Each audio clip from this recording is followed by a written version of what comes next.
A guerra entre Israel e o grupo terrorista Hamas é uma tragédia com impactos em vários níveis, econômicos, sociais e humanitários. Além da crise em Gaza, cresce também a tensão no norte de Israel, na fronteira com o Líbano. Até agora, o conflito já deixou mais de 4.000 mortos, cerca de 1.400 israelenses e o dobro de palestinos, 2.800 na faixa de Gaza.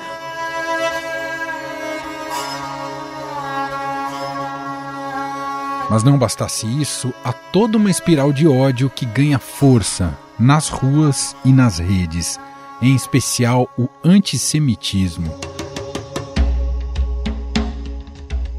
Na França, a terceira maior comunidade judaica depois de Israel e os Estados Unidos, e que também possui uma grande população muçulmana, houve um surto de conflitos desde o primeiro ataque a Israel.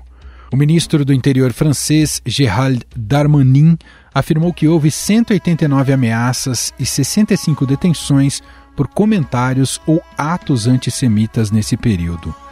Situações como essa se multiplicaram com alertas que obrigaram a polícia a fechar pontos turísticos, como o Palácio de Versalhes, o Museu do Louvre e a estação Gare de Lyon, uma das maiores estações de trem de Paris. 6 aeroportos foram parcialmente ou totalmente esvaziados na semana passada devido a alertas de bomba. O país está sob alerta de emergência para atentado desde que um professor foi assassinado em um suposto ataque islamita. Que um homem invadiu uma escola na cidade francesa de Arras, que fica ao norte, mais próxima à cidade de Lille, e esfaqueou um professor. Há também relatos de que outros professores e alunos estão feridos. O professor que foi esfaqueado, ele... Auschwitz reunia mais de 40 campos de concentração, principalmente de trabalho forçado e extermínio. Ali morreram mais de 1 milhão de pessoas, entre prisioneiros russos, ciganos, homossexuais, mas principalmente judeus. O campo virou símbolo da chamada solução final de Adolf Hitler, que levou à morte de mais de 6 milhões de judeus.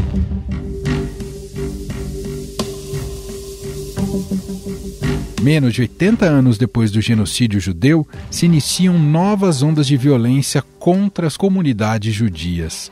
Tensões estas que devem piorar à medida que Israel iniciou sua ofensiva em grande escala na faixa de Gaza, onde vivem 2,3 milhões de palestinos. O ministro da Defesa de Israel afirmou que as tropas vão invadir a faixa de Gaza por terra em breve. De acordo, então, com o ministério e na figura, então, do seu ministro, Yoav Gallant, garantiu, então, aos soldados israelenses que eles logo vão ter o território palestino de dentro.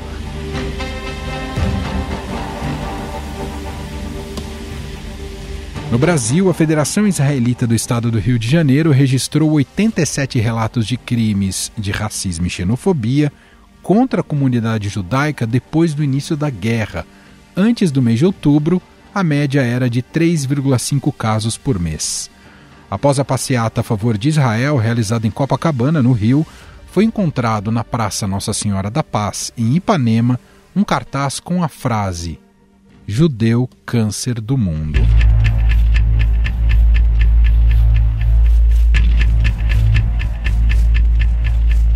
Não obstante, a guerra ocasionada pelo grupo extremista Hamas faz crescer na Europa outro tipo de discriminação, a islamofobia. Um relatório de uma ONG europeia do ano passado mostrou um aumento do sentimento anti-muçulmano e de ataques a residentes europeus dessa religião.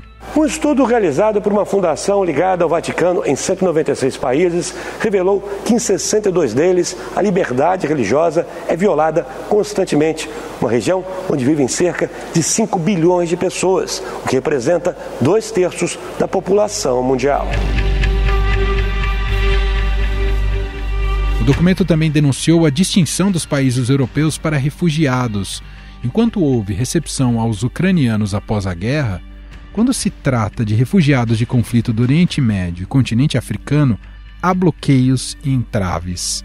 Ainda se elegeu entre os 23 países analisados a França como a nação mais islamofóbica da Europa, devido à sua recusa em permitir que mulheres muçulmanas usem o véu islâmico nas escolas públicas ou cobrindo todo o rosto na rua.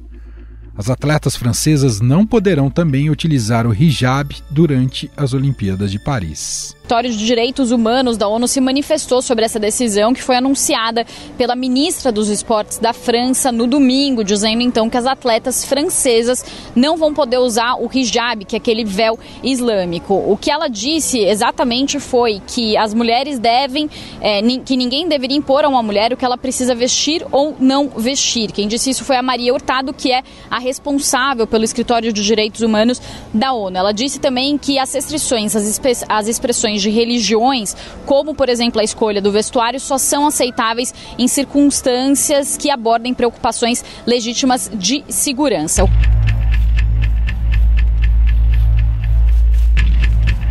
Para falarmos mais sobre o crescimento do antissemitismo na Europa e no mundo e as consequências negativas para os dois povos com o conflito entre Israel e o grupo terrorista Hamas, convidamos aqui para uma conversa Gabriel Carvalho, cientista social e pesquisador do antissemitismo moderno. Olá, Gabriel, seja muito bem-vindo, tudo bem? Muito obrigado pelo convite, Emanuel, e vamos partir para a nossa conversa. Está tudo bem com vocês? Bom, o antissemitismo se manteve presente na nossa sociedade mesmo depois da Segunda Guerra e todo o trauma da Segunda Guerra Mundial. Apareceu com maior ou menor grau a depender da região do mundo ou de fatos atrelados a Israel. Agora, Gabriel, com esse novo conflito com Hamas, ele ganhou infelizmente uma nova e perigosa tração, a ponto de até setores ditos progressistas encamparem um discurso radical de ódio contra judeus. Queria começar te perguntando: é possível afirmar que os judeus nunca estiveram tão em risco desde o Holocausto? E o quanto esse risco é real ou quanto ele só está presente nas redes sociais? Olha, eu penso que esse risco é totalmente real. Eu acho que vale a gente enfatizar que está tendo notícias de violência antissemita pelo mundo, não apenas na região do conflito, não apenas em Israel, né? Recentemente a gente teve notícia da morte de uma rabina nos Estados Unidos. Ela foi esfaqueada na porta de casa. E vários países da Europa em que você está tendo, além de manifestações que, em certa medida, em maior ou menor grau, eles têm um caráter antissemita, mas está tendo também ataques, como foi, por exemplo, a destruição de uma sinagoga. Recentemente a gente teve também em Portugal, por exemplo, algumas pichações antissemitas numa sinagoga no Porto. Eu penso que esse conflito entre Israel e Palestina, entre Israel e o Hamas, ele é um momento de extremo perigo, não só para os judeus israelenses, mas para a comunidade judaica no mundo inteiro, porque esse conflito ele acirra um sentimento antissemita que ele nunca deixou de existir desde que foi fundado o Estado de Israel. Gabriel, há diferenças entre antissemitismo e antisionismo e quais são? Então, em tese, há uma diferença porque, historicamente, você teve o antisionismo pré-fundação do Estado de Israel como uma posição que ela era de crítica à ideia de fundação de um Estado judaico, não necessariamente no antigo mandato britânico da Palestina. Se você vai estudar a história do movimento sionista, sabe que havia várias propostas de locais onde poderia ser instalado esse Estado, mas à medida em que o movimento sionista ele foi se fortalecendo, você tinha a migração de judeus para o mandato britânico da Palestina, para a formação dos kibbutzim, que eram comunidades judaicas com muita inspiração no socialismo. Mas, a partir do momento em que é fundado o Estado de Israel, após a Guerra Árabe-Israelense de 47-48, você vai ter um acirramento de um antisionismo que tem outro caráter.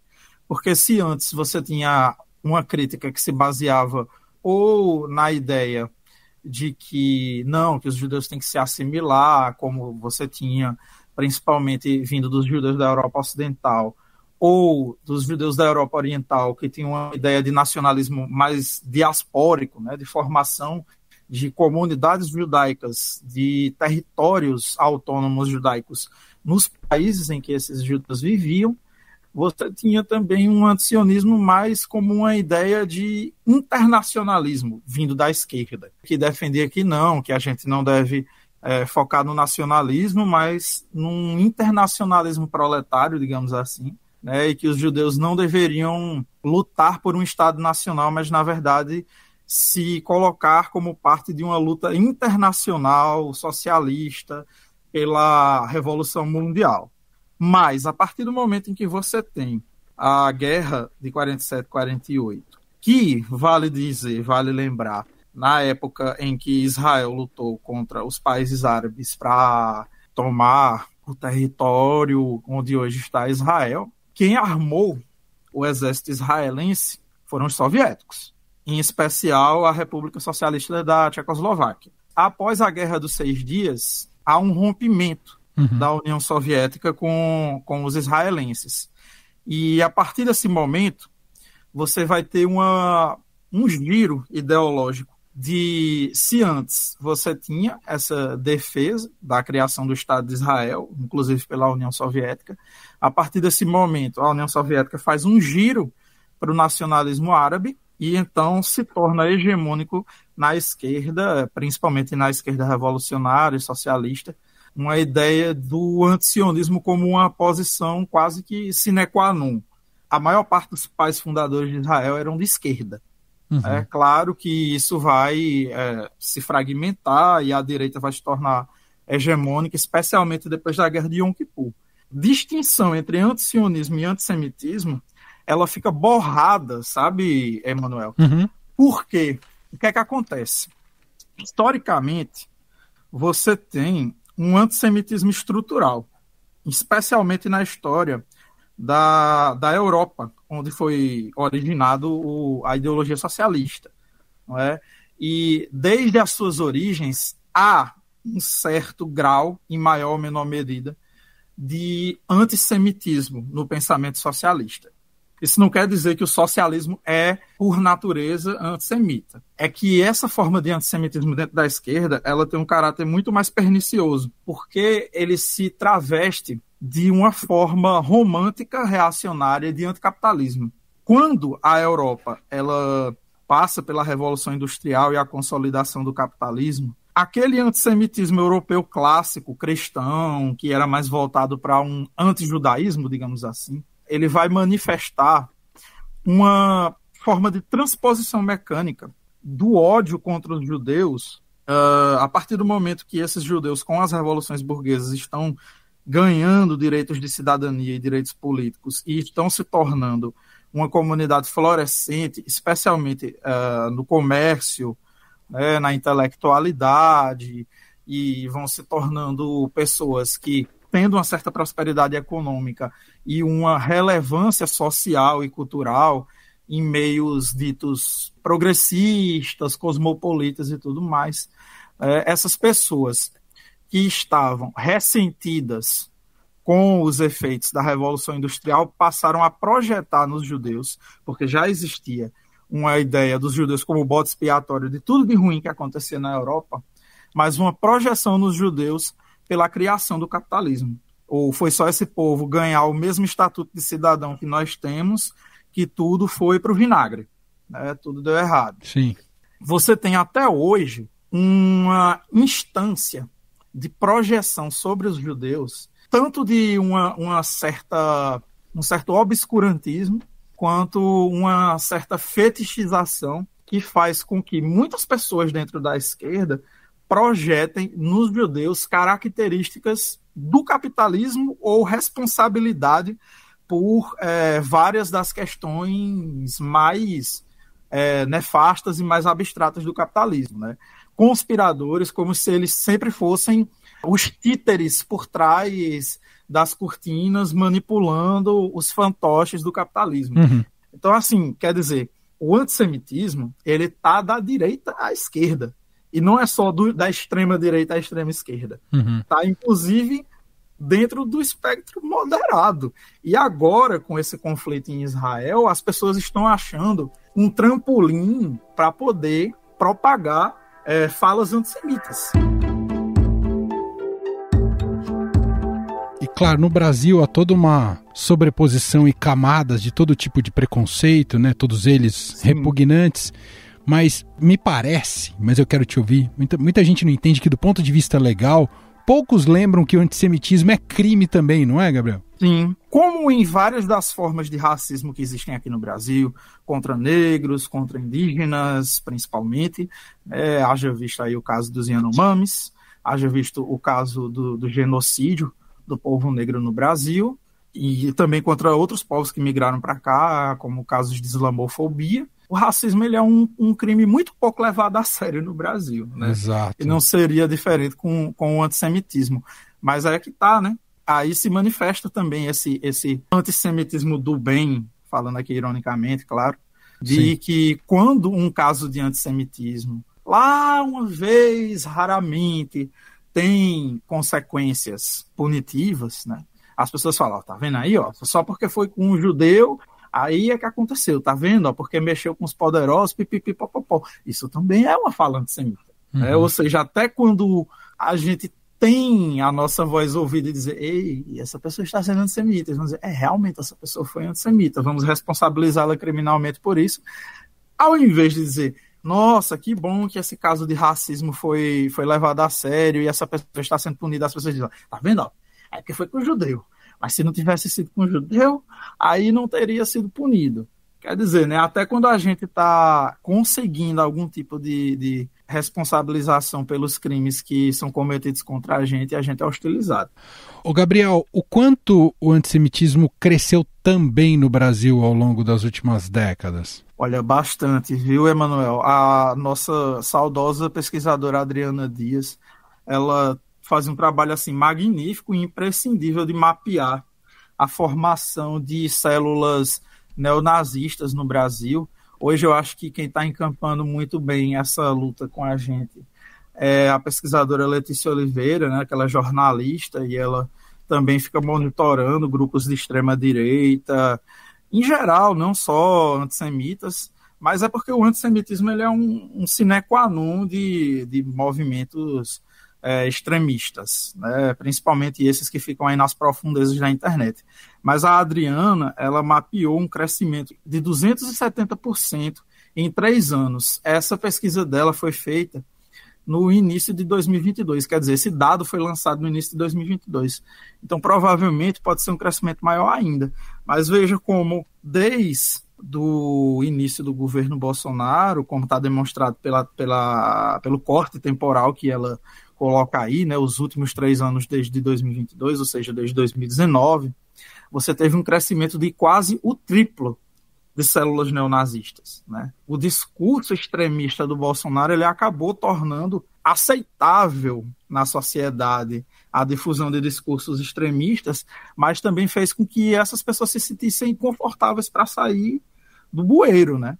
E a gente consegue observar isso muito bem, vendo que grupos neonazistas, grupos de extrema-direita, grupos de supremacia racial, não apenas antissemita, mas, né, tudo que não for branco, eles têm chegado na superfície, não são mais apenas em fóruns da Deep Web, essas pessoas estão no Twitter, essas pessoas estão no TikTok, essas pessoas estão no WhatsApp, estão no Telegram, sabe, em redes sociais da superfície da internet, propagando conteúdo extremamente violento.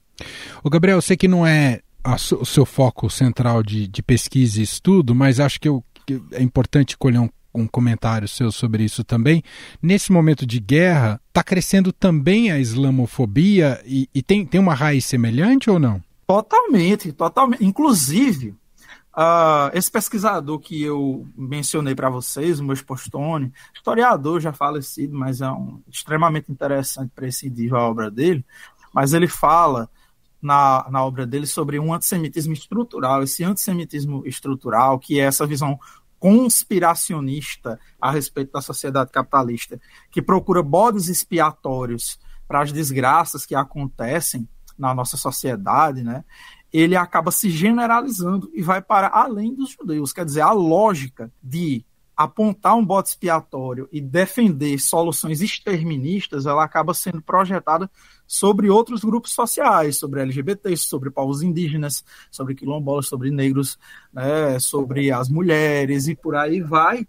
E eu penso que, principalmente na Europa, mas não apenas na Europa, mas é porque a Europa acaba recebendo um grande contingente de imigrantes de países de maioria islâmica, né, em situação de guerra, de ditadura, etc., você tem um alto grau de islamofobia que já é, dizendo aqui com perdão da palavra, mas entre aspas, natural da Europa, né, eles já têm uma recepção extremamente hostil desses imigrantes islâmicos, né, então a islamofobia já é um dado nesses países, mas com os conflitos no Oriente Médio, essas pessoas passam a sofrer muito mais ataques, não é?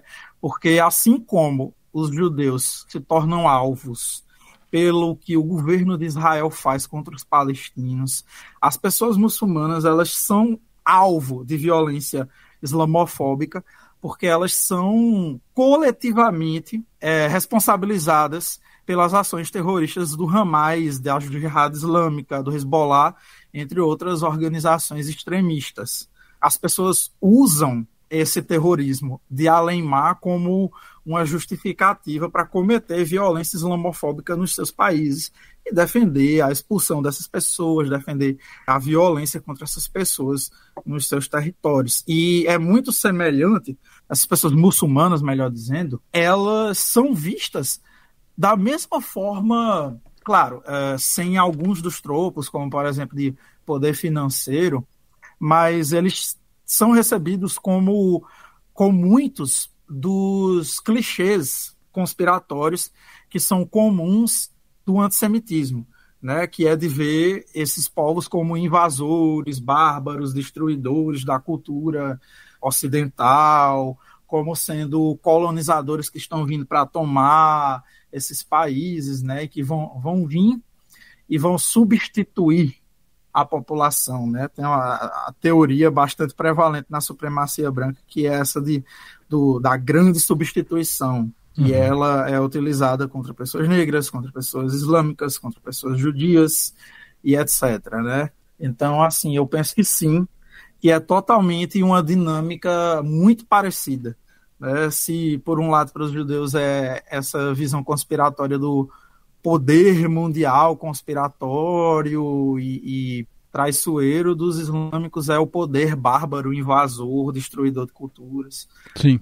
Então, é uma dinâmica muito parecida. Para a gente fechar, Gabriel, queria te ouvir um pouco mais sobre a questão geopolítica, não só geopolítica, sim, mas também porque há essa intensificação de ódios de ambos os lados.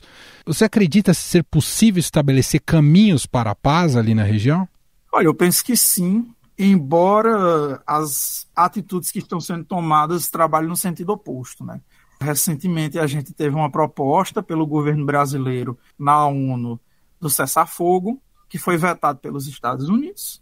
Vetado com a justificativa totalmente estapafúrdia, né, de dizer que não foi citado o direito de Israel se defender, sendo que isso é quase que algo que se toma como dado. É óbvio que vai ter o direito de se defender, isso é uma coisa que está no direito internacional desde sempre.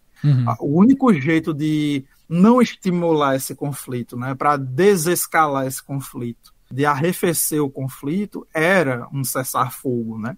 Mas eu penso que, assim, a visão que se tem de que o problema, isso vale tanto para os dois lados, né? De que a solução é o extermínio, seja do Hamas ou do Estado de Israel, é totalmente estapafúrdia, né? Porque, exterminou o Hamas, vai aparecer outro movimento extremista no lugar.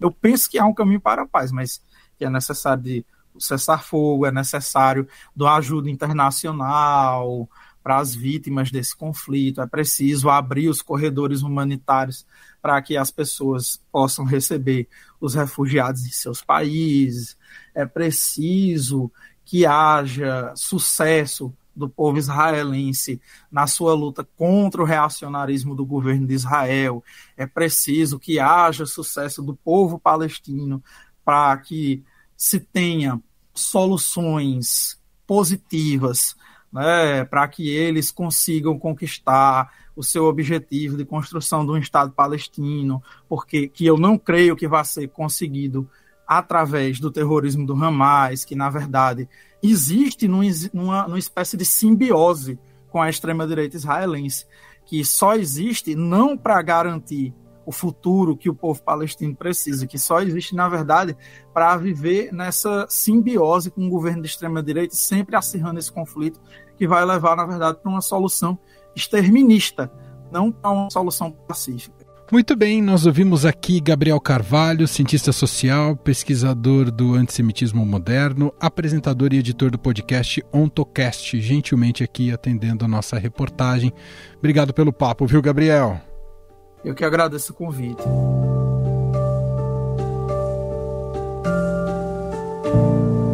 Estadão Notícias.